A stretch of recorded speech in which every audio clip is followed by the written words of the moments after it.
যারা জাহান্নামকে পরোয়া করে না, যারা জান্নাতকে ভালোবাসে না, যারা জাহান্নামকে ভয় করে না, মহাবিপদ যেদিন আসবে, যেদিন মানুষ তার কৃতকর্ম স্মরণ করবে, আল্লাহ বলছে অবুররিজাতিল জাহিম, সেদিন উন্মুক্ত করে দেওয়া হবে, প্রকাশ করে দেওয়া হবে, সামনাসামনি করে দেওয়া হবে।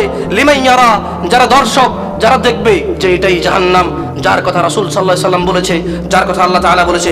ফাম্মা মান তাগা, সুতরাং যে সীমা লঙ্ঘন করে, সুতরাং যে অন্যায় করে, অপরাধ করে, সুতরাং যে গুনাহ করে, ওয়াসারাল হায়াতাদ দুনিয়া ওয়াবুররিজাতিল জাহিম লিমান ইয়ারা। ফাম্মা মান তাগা, সুতরাং যে সীমা লঙ্ঘন করে, ওয়াসারাল হায়াতাদ দুনিয়া, এবং দুনিয়ার জীবনকে অগ্রাধিকার দেয়। আল্লাহ বলছে অতঃপর যে সীমা লঙ্ঘন করে, যে অন্যায় করে, ওয়াসারাল হায়াতাদ দুনিয়া, দুনিয়ার জীবনটাকে প্রাধান্য দেয়, দুনিয়ার জীবনে বেঁচে থাকাটাকেই একটা কিছু মনে করে। আল্লাহ বলছে ফাইনাল জাহিমা হিয়াল মাওয়া, জাহান্নামই হবে তার থাকার জায়গা। যে দুনিয়ার জীবনকে সবকিছু মনে করে, যে মনে করে দুনিয়ার জীবন ছাড়া কোনো জীবন নেই, যেই মনে করে এখানেই তো সব যা পার কর, যে মনে করে এটাই তো ভোগের জায়গা, এটাই তো শান্তির জায়গা, রব বলছে ফাইনাল জাহিমা হিয়াল মাওয়া, তার জন্য তার থাকার জায়গা হবে জাহান্নাম।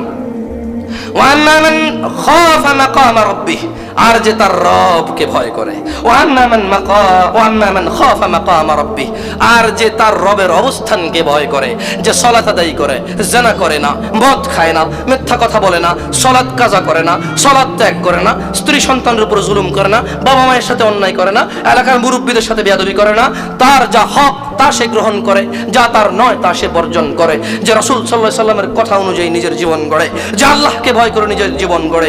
মানুষ শোনো, নয়াপাড়া রশিদপুরের মানুষ, তোমাকে বলছি, তোমার রব বলছে ওয়াম্মা মান খাফা মাকামা রাব্বিহ, আর যে তার রবের অবস্থানকে ভয় করে, ওয়ানাহান নাফসা আনিল হাওয়া, এবং নিজের ইচ্ছা কুপ্রবৃত্তি থেকে নিজেকে বিরত রাখে। তার সামর্থ্য আছে একটা মহিলার সাথে জানা করার, সে করেনি, তার সামর্থ্য আছে মদ খাওয়ার, সে করেনি, এখানে মারামারি লেগেছে, তার সামর্থ্য আছে একে থাপড়ায় কানের লাল সবকিছু তাকে একবার মাইরি মুড়ি এখান থেকে বের করে দেওয়ার, কিন্তু সে এটা অন্যায়ভাবে করেনি। যে নিজেকে বিরত রেখেছে অন্যায় থেকে, যে নিজের রবের অবস্থানকে ভয় করেছে, ফাইনাল জান্নাতা হিয়াল মাওয়া, যে নিজের রবকে ভয় করে, যে নিজেকে খারাপ কুপ্রবৃত্তি থেকে নিজেকে বিরত রাখে, আল্লাহ বলছে তার থাকার জায়গা হবে কোথায়? জান্নাত।